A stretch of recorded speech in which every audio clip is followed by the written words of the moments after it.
Welcome to Classic Storytime Hub, where timeless tales are reborn with fresh suspense.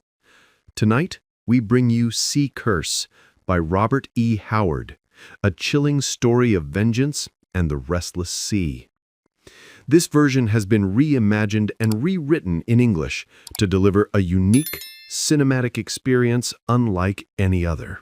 They were the storm at the heart of Faringtown, John Colrec and his sly companion, Lye-Lip Canool. Loudmouth brawlers, swaggering drinkers, men who carried the sea's wildness into every tavern corner. As a boy, I would creep to the doorway, half terrified yet spellbound, listening to their coarse laughter, their blasphemous quarrels, and the raw songs that seemed torn from the waves themselves. The villagers watched them with a strange mix of dread and awe. Unlike the steady men who fished the shoals and hugged the coastline, Colrec and Canool belonged to the greater waters. No small boats for them. They sailed with the tall ships that cut across the gray tides, chasing distant horizons and foreign ports. I remember the fever that gripped the town whenever Colrec returned.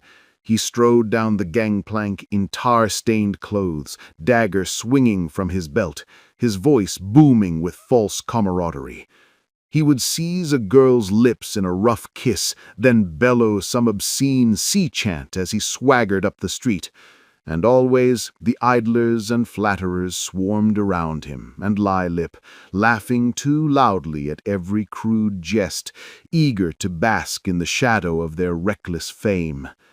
To the weak-hearted, they seemed like knights of the ocean, men carved from salt and blood, daring what others feared. Yet beneath the admiration lay fear. When they struck a man or shamed a woman, the villagers muttered, but held their tongues. So it was when John Colrec disgraced Moll Farrell's niece. No one dared speak aloud what all thought. Moll herself was a gaunt, solitary figure, whispered of as a witch. She lived with the girl in a shack so close to the tide that the waves nearly licked its door.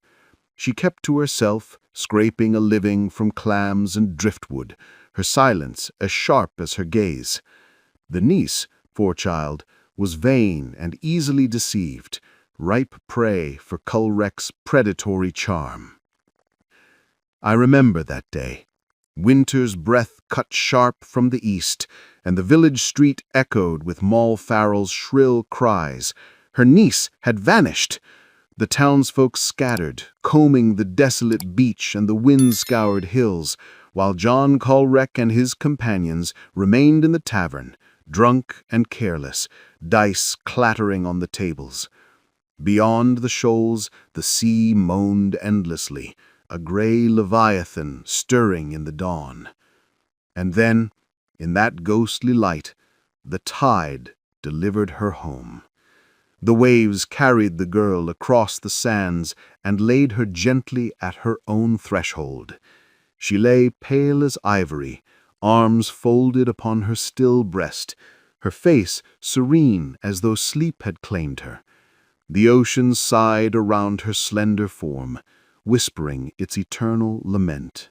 Moll Farrell stood like stone above the body, silent, her eyes hard as iron. She did not speak until Colrec and Lye-Lip staggered from the tavern, mugs in hand, their laughter thick with drink. The villagers shrank back, hatred burning in their hearts, yet none dared move. Colrec, swaying on unsteady legs, laughed across the corpse. "Ha! The wench drowned herself, Lye-Lip," he jeered. Lye-Lip's twisted grin spread, venomous as ever. He had long despised Moll, for she had branded him with the name that clung like rot. Colrec raised his mug high, voice booming like a mockery of the sea itself. "A toast to the ghost of the wench!" he roared, and the crowd froze in horror. Then Moll Farrell's silence shattered. Her scream tore through the air, a sound that chilled every spine. "John Colrec! May the foul fiend claim you. May God's curse rot your soul for all eternity. May your eyes burn with visions that sear. May your flesh writhe in blood and flame. I curse you by sea and land, by earth and sky, by the demons of the deep and the fiends of the forests, by the goblins of the hills and the shadows of the swamps.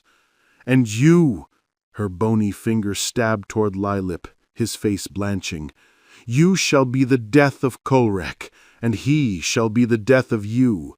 You will drag him to hell's gates, and he will drag you to the gallows tree. I mark you for death, John Colrec. Mal Farrell's voice rang like iron across the crowd. You shall wander in terror and perish in horror upon the cold gray sea. Yet the ocean that cradled innocence will not claim you. It will cast your foul body back upon the sands. Hear me, Colrec. The sea hungers, but it will not keep you. Look to the snow upon the hills, for before it melts, your corpse shall lie at my feet, and I shall spit upon it, and be satisfied. Her words struck with such force that Colrec's drunken sneer faltered, his face slackening into dull confusion. The villagers shivered, for the curse seemed to echo with the voice of the sea itself. At dawn, Colrec and Lylip Canul sailed away, leaving Moll to her lonely hut by the tide. She grew gaunter, her eyes burning with a fevered light, fading into a shadow of herself. The villagers whispered that her days were numbered, yet she refused all help, clinging to her grim vigil. That summer was cruel and strange. The snow upon the inland hills never melted, glittering like a white omen above the village. At dusk and dawn, Moll would stand upon the beach, staring first at the frozen hills, then out across the restless waters, her gaze fierce and unyielding. The days shortened, the nights grew heavy with storm, and the gray tide swept the shore with sleet and bitter winds.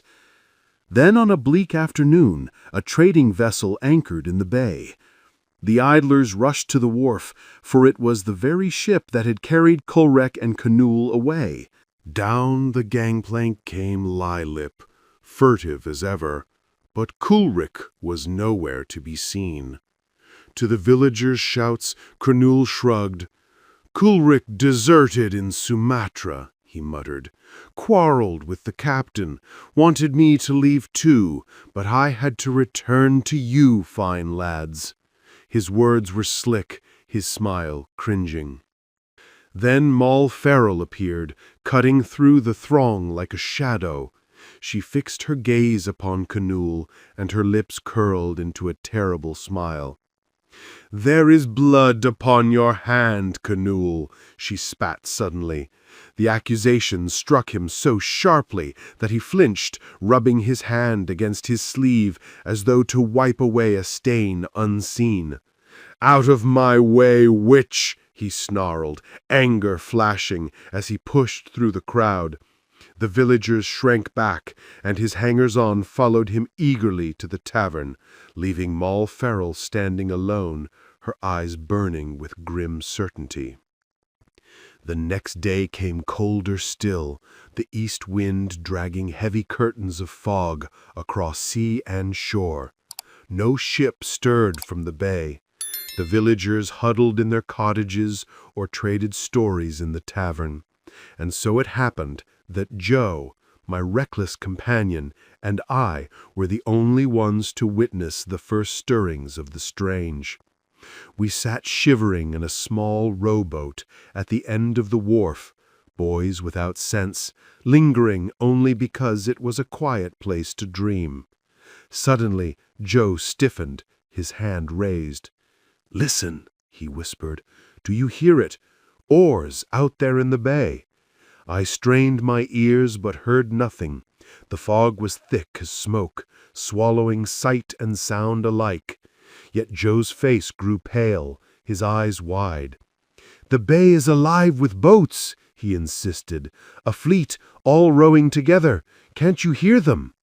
Before I could protest, he loosed the painter and shoved us into the mist. The fog closed around us like a wall, and soon we drifted in a world without shape or sound. I cursed him for dragging us into this madness, certain we would be swept out to sea. The thought of Moll Farrell's drowned girl haunted me, and I shuddered. Time dissolved, minutes stretched into eternity, hours into eternity. Joe swore the oars were near, then far, then near again, and we followed the phantom sounds deeper into the void. I could not understand it, even later.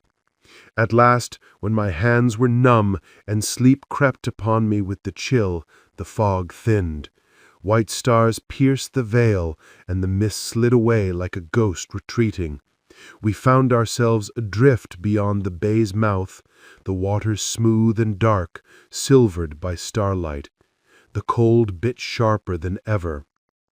I turned the boat to head back when Joe suddenly cried out. For the first time I too heard it, the harsh clack of oarlocks. I glanced over my shoulder, and the sight froze the blood in my veins. Out of the fog, a monstrous prow rose before us, beaked, alien, silhouetted against the stars. It veered sharply, slicing past with a strange swishing sound, unlike any vessel I had ever heard. Joe screamed, pulling at the oars in frantic terror, and our little boat lurched aside just in time. Had we not, death would have claimed us beneath its crushing bulk. From her sides jutted endless banks of oars, sweeping in unison, driving her forward. Though I had never seen such a craft, I knew her for a galley. Yet what galley prowled these coasts? The farfarers spoke of Barbary ships, but this vessel was older, stranger, something no living sailor had described. We gave chase, and curiously, though she seemed to fly across the waves, her speed was sluggish. Soon we overtook her, fastening our painter to a chain that hung beyond the reach of those ghostly oars. We shouted to the deck, but no answer came. At last, swallowing our fear, we climbed the chain and set foot upon a deck that seemed to belong to another age, half-rotted, ready to collapse into the sea. "This is no Barbary rover," Joe muttered, his voice trembling. "Look at her. She's ancient, crumbling, a ghost of a ship." No helmsman stood at the sweep, no sailor upon the deck. We crept to the stair and peered below, and there madness itself awaited us. Rowers sat on the benches, driving the oars through the gray waters. But they were not men. They were skeletons, fleshless hands gripping the wood, skulls nodding with each stroke.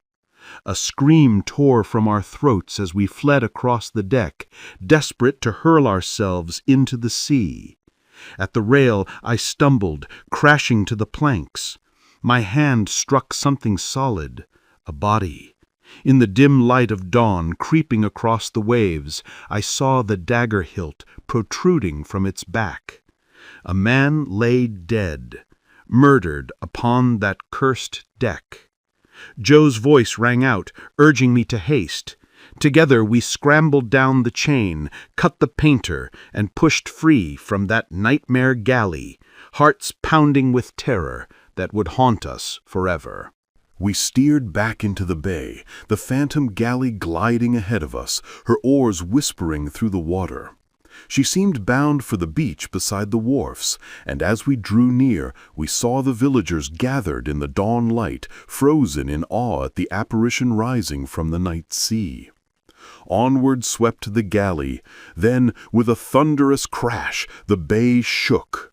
Before our eyes, the vessel dissolved, melting into the green waters as if she had never been. No splinter, no driftwood remained.